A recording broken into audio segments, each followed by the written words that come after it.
Yes, today I'm going to do a next video. I was thinking about this subject, and the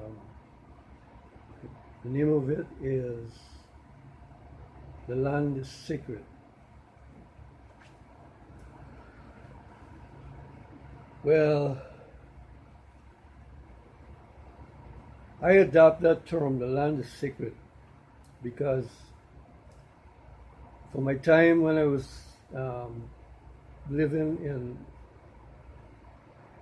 um, in the hinterlands in South America, in the interior of South America, years ago, I noticed that the First Nations people. That area there is a lot of First Nations people. There's a lot of bush and savanna and trees and rivers and wildlife, etc. And the First Nations people um, they link the environment and the land as sacred. And when you think of it, yes, it is sacred, right? Because we are intrinsically linked to the environment, right? So we cannot view the environment as something to just exploit and nothing else. It makes a lot of sense to view it as something sacred, and that is what the Creator would want us to think of it. When I first heard them linking it, I really, I agree with it. I thought of it and all that. I say yes, it makes a lot of sense, right? Just like when you go hunting, you go hunting to feed your family or whatever, and you don't really want, the people don't really want, but they gotta like get a game, get a lava, get a agati, get a deer or a wild hog if possible, and that would feed your family, especially a wild hog would feed your family for you know probably a week, depends on how big your family. So I intrinsically link in the environment as sacred in God's kingdom. They're on the right track and make a lot of sense. Although a lot of other countries and all that don't think that way, but it makes a lot of sense because they want us to live in harmony with the environment, taking what they need and only what they need, and leaving the rest. Like if they want to build a house, they would go in the forest and cut the wood, right? Only what they need, right? If they use a kind of palm for their roofs, then they only take that amount that would be enough for their project, right? And stuff like that.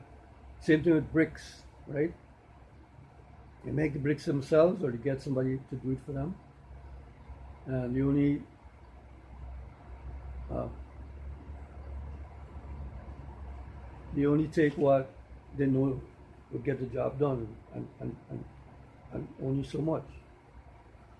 So which is goes down generations, the way they live in harmony with the land, and it was brilliant, brilliant strategy. Everything you do in harmony with the land. Like you go in the forest looking for honey, right? And you take the honey, you take whatever you need, and you leave the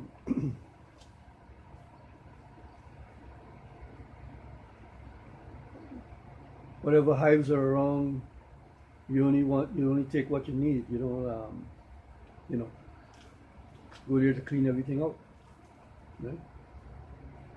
So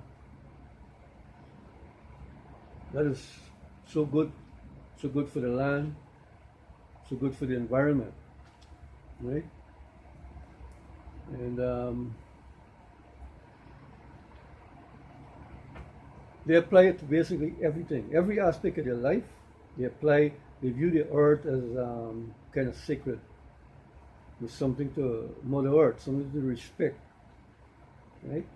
Like if it's a living thing, like the rocks, the water, the trees,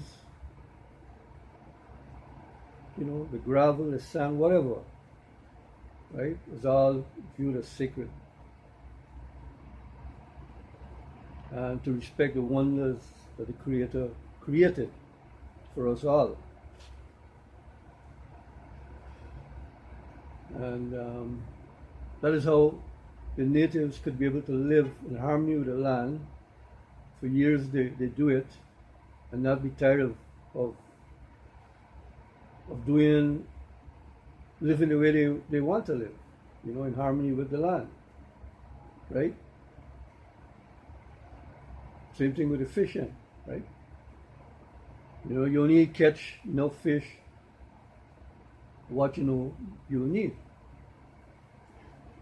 And if you go and do a big fishing, a big poisoning of the creeks or whatever, then whatever you eat some of the fresh fish right there as you camp. If you've gone there for a couple of days, you eat the fresh fish, and then the rest of the fish you carry back, you will salt it, You slice it and salt it, put it in the sun to dry. Reserved to last.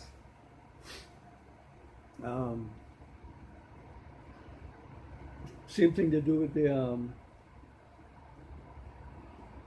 pork from the hogs. Same thing to do with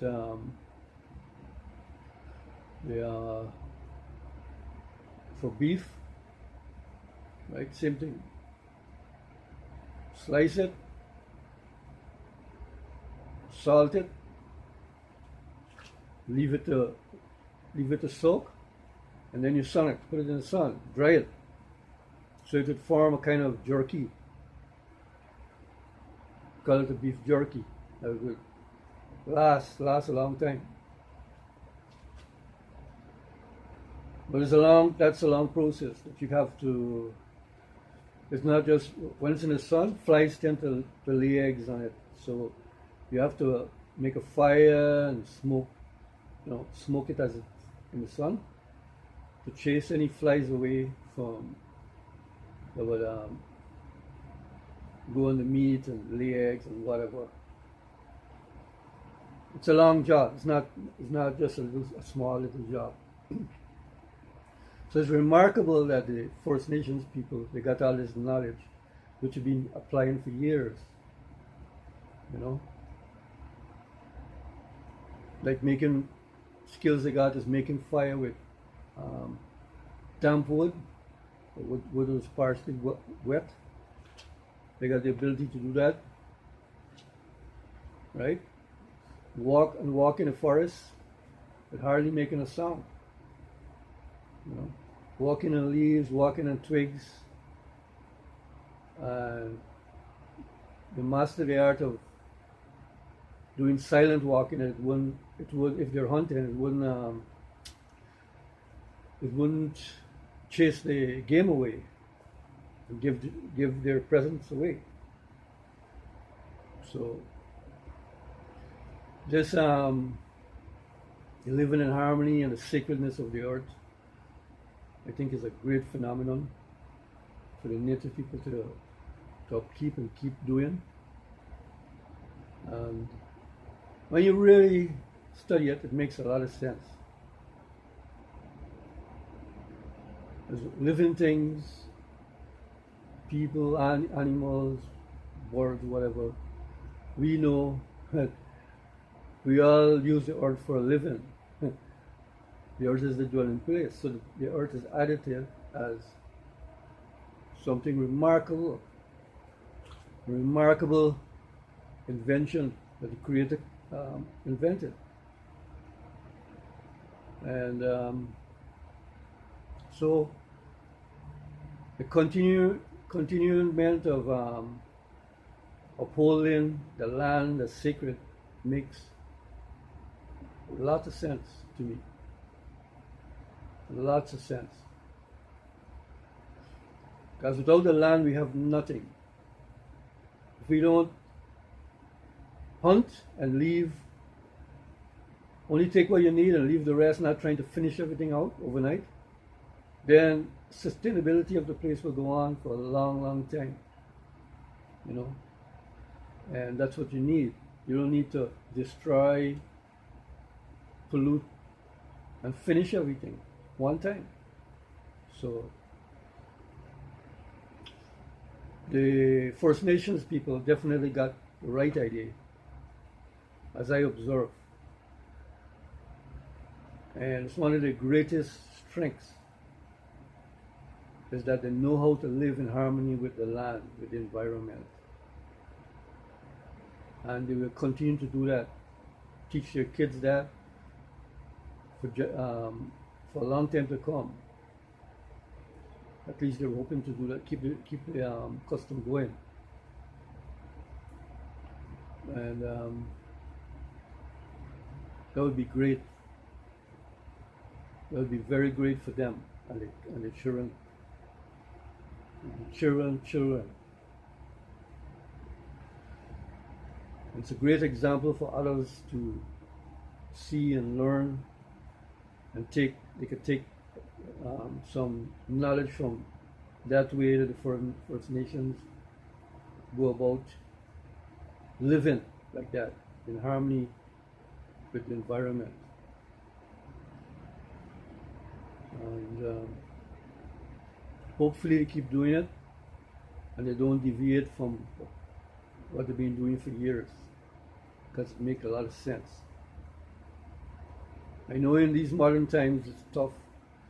Everybody wants to do things the modern way, or the modern way is not always the best way. The modern way is not always the solution.